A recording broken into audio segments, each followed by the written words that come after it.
મિત્રો ગુજરાતમાં એસઆઈઆરની કામગીરી શરૂ થઈ ગઈ છે અને એસઆઈઆર અંતર્ગત ગણતરી ફોર્મ ભરવાના હોય છે અને તમને બીએલઓ આવું ફોર્મ પણ આપી ગયું હશે. હવે મિત્રો એસઆઈઆર ફોર્મ ભરવામાં ઘણા મિત્રોને એવી કન્ફ્યુઝન છે કે જે સ્ત્રીના લગ્ન થઈ ગયેલા હોય તેની વિગત કઈ રીતે ભરવાની, તેની વિગત તેના પતિના આધારે કે સાસુ સસરાના આધારે ભરવાની કે પછી મમ્મી પપ્પાના આધારે દાદા દાદીના આધારે ભરવાની, અને એવી પણ ઘણી બધી કન્ફ્યુઝન હોય છે. તો આ એક વિડીયોમાં હું આ કન્ફ્યુઝન દૂર કરવાનો છું. વિડીયો આખો જોશો એટલે તમને બધી વસ્તુ સમજમાં આવી જશે. તો કંઈક આવું ગણતરી ફોર્મ બીએલઓ તમને આપી ગયા હશે. હવે અહીંયા સૌપ્રથમ તો ભારતનો ચૂંટણી પંચ અને નીચે લખેલો હશે ગણતરી ફોર્મ, અને તેની નીચે તમારા બીએલઓનું નામ અને મોબાઈલ નંબર લખેલો હશે. અને ત્યારબાદ અહીં તમારી અમુક પર્સનલ ડિટેલ હશે, જેમ કે અહીંયા તમારો નામ, મોબાઈલ નંબર અને તમારું સરનામું હશે. અહીંયા જે કંઈ પણ ડિટેલ હશે તે અત્યારની માહિતી મુજબ હશે, એટલે કે તે 2002 નું નહીં હોય. ત્યારબાદ અહીં વિધાનસભા મતદાર વિસ્તારનું નામ, નંબર, વિભાગનું નામ અને ક્રમ નંબર અહીં તમને દેખાડી દેશે. ત્યારબાદ અહીં ક્યુઆર કોડ હશે અને ત્યારબાદ અહીં તમારો પ્રિન્ટેડ ફોટો હશે કે જે તમે ચૂંટણી કાર્ડ બનાવતી વખતે આપેલો હતો. આટલી વિગત તમને અહીં ઓલરેડી ફોર્મમાં ભરેલી મળી જશે, જે તમારે ભરવાની રહેતી નથી. અને હવે શરૂઆત થાય છે. સૌપ્રથમ તો અહીંયા તો હાલનો ફોટો ચોંટાડો એવું લખેલું છે, ત્યાં આગળ તમારે હાલનો તમારો મસ્ત એવો ફોટો લગાવી દેવાનો છે. ત્યારબાદ તમે નીચે સ્લાઇડ કરશો એટલે ફોર્મનો પહેલો ભાગ શરૂ થઈ જશે. હવે મિત્રો અહીંયા જે વિગત તમારે ભરવાની આવશે તે તમારે હાલની સ્થિતિ પ્રમાણે ભરવાની છે, એટલે કે અહીં 2002 ની સ્થિતિ મુજબ કાંઈ પણ ભરવાનું રહેતું નથી ફોર્મના શરૂઆતના ભાગમાં. તો સૌપ્રથમ તો જન્મ તારીખ, અહીંયા તમારી જન્મ તારીખ લખો. આધાર કાર્ડ નંબર વૈકલ્પિક, એટલે કે અહીંયા તમારે આધાર કાર્ડનો નંબર લખવો હોય તો અહીં લખી શકો છો, અને જો તમે ના લખવા ઈચ્છતા હો તો પણ ચાલશે. ત્યારબાદ મોબાઈલ નંબર લખી દો. પિતા અથવા તો વાલીનું નામ અહીં લખી દો. અહીં તમારા પિતાનું નામ લખશો. અમુક કિસ્સામાં કોઈ પરિણીત સ્ત્રીના પિતા અવસાન થઈ ગયેલા હોય તેવું પણ બને, પરંતુ તેમાં મૂંઝાવાનું નથી. પિતા અવસાન થઈ ગયેલા હોય તો પણ તેની વિગત તમે અહીં ભરી શકો છો, પરંતુ 2002માં તમારા પિતાનું ચૂંટણી કાર્ડ હોવું જોઈએ, મતદાર યાદીમાં નામ હોવું જોઈએ, કારણ કે એના આધારે આગળ ડિટેલ ભરવાની રહેશે. અને ત્યારબાદ પિતા ઓબ્લિક વાલીનો મતદાર ઓળખ નંબર, તમારા પિતાના ચૂંટણી કાર્ડનો નંબર અહીં લખી નાખો. અહીંયા હાલ પ્રમાણે તમારે લખવાનો છે. અને મિત્રો અહીંયા સાથે સાથે લખેલું છે જો ઉપલબ્ધ હોય તો, એટલે કે જો તમે લખવા ઈચ્છો તો લખો, નહીતર આને તમે સ્કીપ કરી શકો છો, તો અહીં ડેશ મારી દેશો. ત્યારબાદ અહીં માતાનું નામ અહીં લખી દેશો. માતાનો મતદાર ઓળખ નંબર જો ઉપલબ્ધ હોય તો, માતાના ચૂંટણી કાર્ડનો નંબર જો તમે લખવા ઈચ્છતા હોય તો અહીં લખી શકો છો, અને ના લખવા ઈચ્છતા હોય તો પણ ચાલશે. ત્યારબાદ જીવન સાથીનું નામ જો લાગુ પડતું હોય તો. હવે તમારા પતિનું નામ તમારે અહીં લખી દેવાનું છે. મેં અહીં ટૂંકમાં લખેલું છે અમિતભાઈ ખાંભલિયા, પરંતુ તમે તમારા પતિના પિતાના નામ સહિત આખું નામ પણ લખી શકો છો.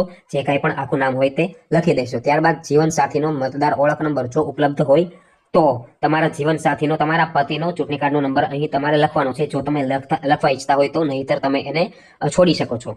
તો મિત્રો ફોર્મનો શરૂઆતનો આટલો ભાગ જે છે આપણે ભરી દીધો છે. હવે આપણે નીચેની આ જે ડિટેલ છે તે ભરવાની છે. તો પ્રથમ તો અહીંયા આપણે જે બેનનું ફોર્મ ભરીએ છીએ તેનું નામ છે નૈનાબેન અમિતભાઈ ખાંભલિયા. અમિતભાઈ એ તેમના પતિનું નામ છે. તો હવે આપણે આગળ વધીએ. નીચે સ્લાઇડ કરું એટલે અહીં ફોર્મની બે બાજુ આવી જશે, જેમાં સૌ પ્રથમ છે છેલ્લા એસઆઈઆરની મતદાર યાદીમાં મતદારની વિગતો. એટલે કે મિત્રો 2002માં જો તમારું ચૂંટણી કાર્ડ હતું, તમારું મતદાર યાદીમાં નામ હતું, તો તમારે અહીં પોતાની 2002ની મતદાર યાદી મુજબની ડિટેલ જ તે લખવાની છે. પરંતુ મિત્રો 2002માં મતદાર યાદીમાં નામ હોય તેવું ત્યારે જ બને કે જ્યારે પરિણીત સ્ત્રીની ઉંમર 41-42 વર્ષ કે એનાથી વધારે હોય, કારણ કે તો જ તે 2002માં મતદાર તરીકે નોંધાયેલા હોય. પરંતુ જો તમારી ઉંમર 41 વર્ષથી નીચેની હોય તો તમારા પાસે 2002માં ચૂંટણી કાર્ડ ના હોય, કારણ કે 2002માં તમારી ઉંમર 18 વર્ષ પૂરી ના થયેલ હોય. તો જે પ્રમાણે મેં કીધું, જો તમે મોટી ઉંમરના છો, 41 વર્ષથી ઉપરના પરિણીત સ્ત્રી છો, તો તમારે 2002ની ચૂંટણી કાર્ડની ડિટેલ અહીં લખી દેવાની છે. જેમ કે મતદારનું નામ, એટલે તમારું નામ 2002માં જે રીતે હતું તે રીતે લખશો. મતદાર ઓળખપત્ર નંબર જો ઉપલબ્ધ હોય તો 2002ના ચૂંટણી કાર્ડ મુજબ જે કંઈ પણ ચૂંટણી કાર્ડનો નંબર હતો તે અહીં લખશો.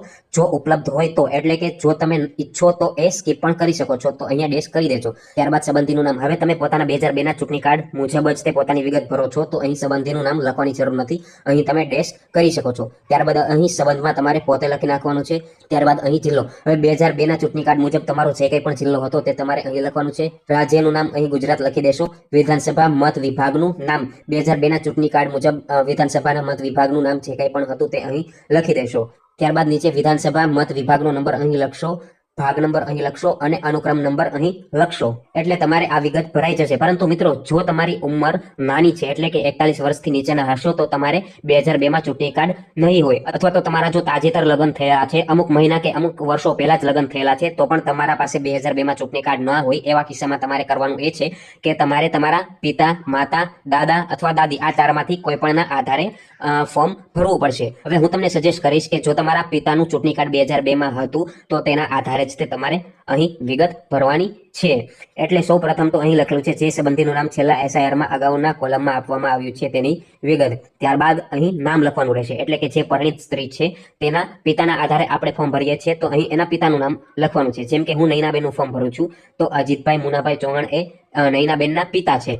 હવે તમારા કિસ્સામાં જો પિતાની વિગત અવેલેબલ ના હોય 2002 ની તો તમે માતાના આધારે ભરી શકો છો, અથવા દાદા અથવા દાદી આ ચારમાંથી કોઈ પણના આધારે ભરી શકો છો. એટલે હું મારી રીતે ફોર્મ ભરું છું. પરંતુ જો તમે માતા અથવા દાદા દાદીના આધારે ભરો છો તો તમારે પણ અહીં વિગત એ જ પ્રમાણે ભરવાની રહેશે. તો હું પિતાના આધારે ભરું છું તો અહીં નૈનાબેનના પિતાનું નામ છે અજીતભાઈ મુનાભાઈ ચૌહાણ છે, અહીં લખીશ. ત્યારબાદ મતદાર ઓળખ પત્ર નંબર જો ઉપલબ્ધ હોય તો, એટલે કે નૈનાબેનના પિતાના ચૂંટણી કાર્ડનો નંબર અહીં લખવાનો હોય છે, પરંતુ જો ઉપલબ્ધ હોય તો તેવું લખેલું છે.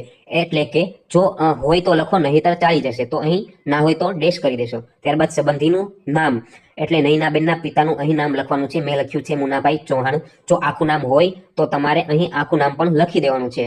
ત્યારબાદ સંબંધ, એટલે કે નૈનાબેનનો આ અજીતભાઈ સાથે શું સંબંધ થાય છે તે અહીં લખવાનું છે. એ પિતા થાય છે અજીતભાઈ નૈનાબેનના, એટલે મેં લખ્યું છે પિતા. ત્યારબાદ જિલ્લો, એટલે 2002 પ્રમાણે જે કંઈ પણ નૈનાબેનનો જિલ્લો થતો હતો તેના પિયરમાં, કારણ કે તે ત્યારે સાસરીમાં તો નહોતા, એટલે તે પ્રમાણે અહીં જિલ્લો લખશો. ત્યારબાદ રાજ્યનું નામ અહીં લખશો ગુજરાત, અને ત્યારબાદ વિધાનસભા મત વિભાગનું નામ, એટલે કે નૈનાબેનના પિતાના 2002ના ચૂંટણી કાર્ડની હું ડિટેલ લઈ અને આ ફોર્મ ભરું છું. એટલે 2002 મુજબ નૈનાબેનના પિતાનું જે કંઈ પણ વિધાનસભા મત વિભાગનું નામ હતું તે અહીં લખી દેશું. ત્યારબાદ 2002 મુજબ જ વિધાનસભા મત વિભાગનો નંબર અહીં લખી દેશું, ભાગ નંબર લખી દેશું અને અનુક્રમ નંબર લખી દેશું. એટલે ટૂંકમાં તમને કહું તો મિત્રો, અહીં આપણે જે વિગત ભરશું તે 2002ના ચૂંટણી કાર્ડ મુજબની જ તે હોવી જોઈએ. જો તમે આ ડાબી સાઈડની વિગત ભરતા હોય તો પણ એ 2002 મુજબની જ આવશે. અહીં જે આપણે ઉપરની વિગત ભરીએ છીએ તે જ તે હાલની આવશે. એટલે એટલું તમને સમજાઈ ગયું હશે. ત્યારબાદ તમારે થોડું નીચે સ્લાઇડ કરવાનું છે. અહીંયા તમારે પોતાની સહી કરી દેવાની છે. એટલે કે જે બેન ફોર્મ ભરે છે તેણે અહીં ખુદની સહી કરવાની છે, અથવા તો તેના કુટુંબના કોઈ પણ બીજા અન્ય સભ્ય અહીંયા સહી કરશે તો પણ ચાલશે, પરંતુ કાઉન્સમાં તે શું સગા થાય છે તે લખવાનું રહેશે. અથવા તો જો તમે અંગૂઠો મારો છો તો તમે સહીની જગ્યાએ અંગૂઠો પણ મારી શકો છો. તો મિત્રો, કંઈક આવી રીતે તમે પરિણીત સ્ત્રીનું ફોર્મ ભરી શકો છો. મિત્રો, આ વિડીયોથી તમને હેલ્પ મળી હોય તો ચેનલને સબસ્ક્રાઇબ કરી લેજો. તમારા એક સબસ્ક્રાઇબથી અમને મોટિવેશન મળે છે, પૈસા બિલકુલ નથી મળતા. અને વિડીયોને લાઇક કરવાનું ના ભૂલતા.